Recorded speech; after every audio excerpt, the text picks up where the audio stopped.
수험생 여러분 안녕하십니까? 부동산학 개론의 김하선입니다. 자, 이번 시간에도 빈출지문 가로놓기 문제 들어가 보겠습니다. 1번 보시면요. 무엇은 도시의 무질서한 확산을 방지하고 도시 주변의 자연 환경을 보존하고 도시민의 건전한 생활 환경을 확보하기 위하여 무엇을 지정할 수 있다라고 했는데 벌써 도시의 무질서한 확산을 방지한다, 자연 환경을 보존한다, 이 말을 통해서 할 수 있는 건 그린벨트, 개발 제한 구역을 지정하겠구나를 알 수가 있죠. 또한 공법을 배우신 분은 아시겠지만 개발 제한 구역의 지정은 국토교통부 장관이 한다는 것 아시지 않습니까? 따라서 앞에 들어갈 말은 국토교통부 장관일 거고요. 뒤에 들어갈 말은 개발 제한 구역이라고 알 수가 있겠죠. 개발 제한 구역이다. 이것 이외에 국장이 하는 일 되게 많죠. 토지거래 허가구역이라든지 투기과열지구의 지정도 국장이 한다는 것 상식적인 선에서 알고 계실 필요가 있지 않겠습니까? 자, 2번 볼게요. 부동산 거래 신고는 부동산 거래 신고에 관한 법령에 따라서 거래 당사자가 매매 계약을 체결한 경우 계약 체결 일로부터 며칠 30일 이내에 신고하는 제도다. 맞죠? 이걸 기출문제에서 어떻게 말했냐면 계약 체결일이라고 해야 되는데 잔금 지급일 이렇게 말을 바꿈으로써 틀리게 만든 기출문제가 존재한다는 것 조심할 필요가 있겠고요. 우리가 보통 법에서 기간은 대부분 30일이거든요. 30일인데 이걸 또 60일 이렇게 말을 바꿔서 역시 혼란을 유발하는 경우가 있는 거니까 이 점만 조심하신다면 어렵지 않게 정답을 구할 수가 있을 거라고 생각을 합니다. 자, 3번 보면요. 개발이익 환수제도죠. 자, 개발이익 환수제에서 개발이익은 개발사업의 시행에 의하여 정상지가 상승분, 자, 정상지가 상승분을 초과해 개발 사업을 시행하는 자 또는 토지 소유자에게 귀속되는 토지가액의 증가분을 말한다라고 제가 한 말이 아니고 개발이익 환수에 관한 법률의 규정입니다. 법조문이에요, 여러분. 정상지가 상승분을 초과하는 거죠. 근데 이 부분을 기출문제에서 물가 상승분을 초과한다라고 바꾸는 바람에 틀렸던 그런 기출문제가 존재하고 있습니다. 조심할 필요가 있는 거고요. 4번을 보시면 무엇은 공익사업 용지의 원활한 공급과 토지시장 안정을 목적으로 직접적으로 개입하는 방식이다. 자, 이거는 일단 두 가지죠. 정부의 시장 개입의 유형이 크게 직접 개입, 간접 개입, 그리고 토지 이용 규제 유형으로 구분되는데 제가 예전에 뭐라 그랬어요? 직접 개입 수단은 워낙 종류가 많고 다양하다 보니까 외우기가 어렵다. 그럼 뒤집어서 간접 개입과 토지 이용 규제는 종류가 적으니까 그걸 기억해 놓고 외웠던 말이 아닌 말이 나왔다면 직접 개입을 답으로 해도 무방하다고 얘기했던 기억 나실 겁니다. 일단 간접 개입은요. 주로 금자 돌림이에요. 따라서 보조금을 지급한다거나 부담금을 부과한다거나 조세, 세금이 되겠죠. 부과 및 감면이라든가 또 금융상 지원. 자, 금융지원. 이것 이외에 부동산 가격 공시제도 등은 모두 간접 개입 수단에 해당이 된다고 얘기를 드린 적이 있죠. 자, 보조금이죠. 보조금, 부담금, 세금, 금융지원, 금자 돌림은 간접 개입이라고 보시면 되고요. 토지 이용 규제는 가장 대표적인 것이 지역지구제 아니었습니까?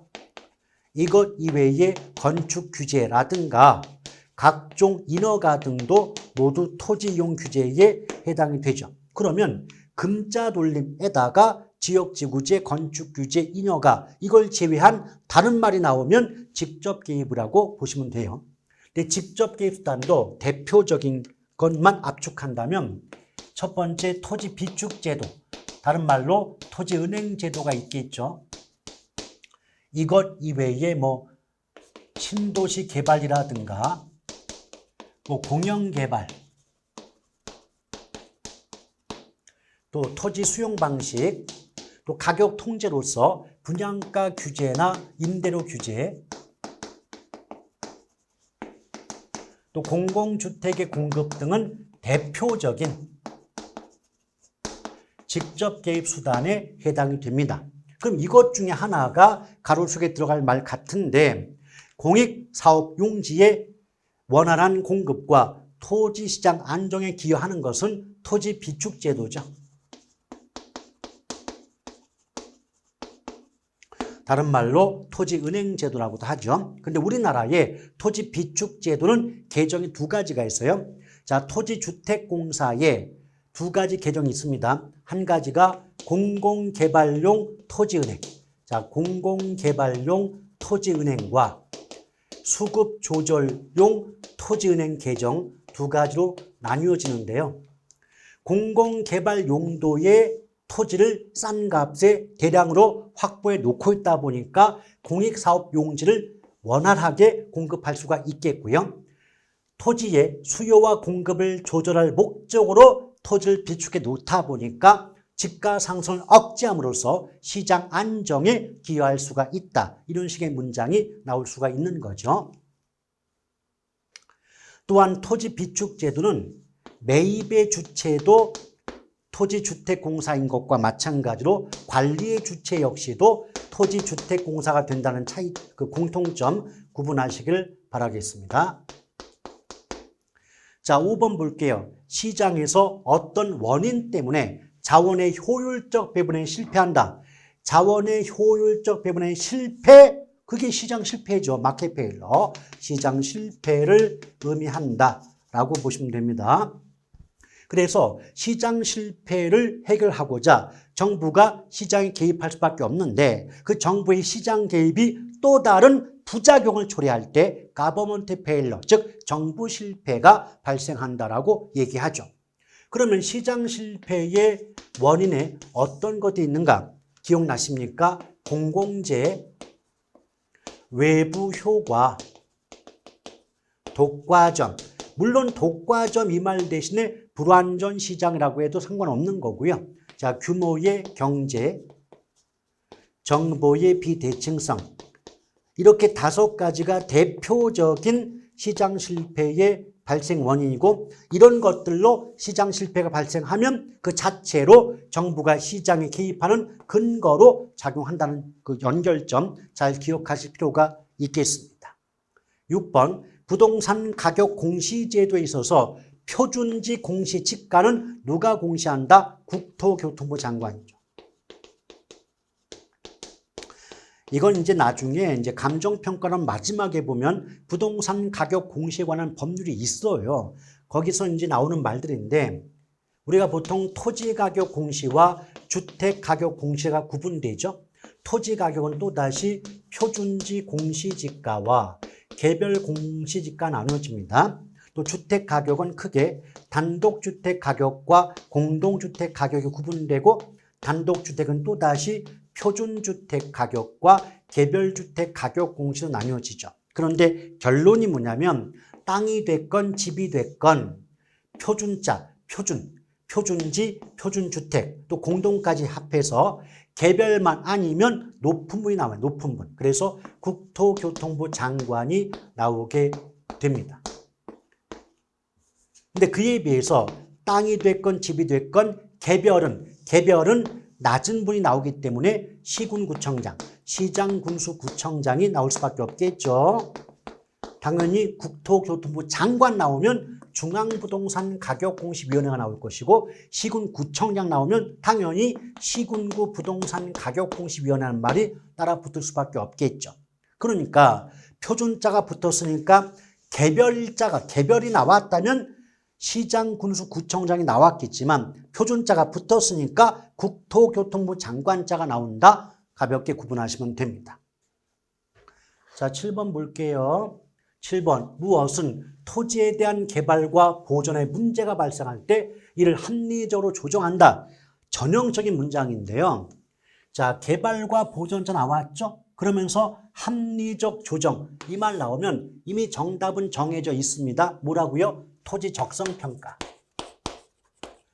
우리는 공법이 아니기 때문에 이 정도만 요 정도 수준으로만 출제가 되니까 크게 부담 갖지 마시고 특징적인 단어 표현을 꼭 기억해 주시길 바라겠습니다.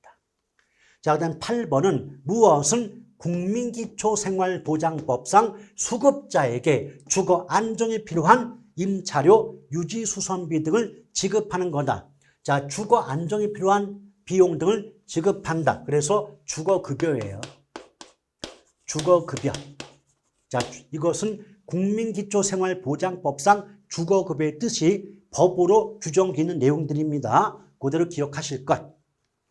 자, 9번 무엇은 국가나 지자체의 재정이나 주택도시기금의 자금을 지원받아. 그럼 일단은 공공주택이거든요. 공공주택인데 대학생, 사회초년생 5포인트 신혼 나왔죠. 신혼 나왔다. 그럼 신혼은 행복하기 때문에 행복주택이 답이다.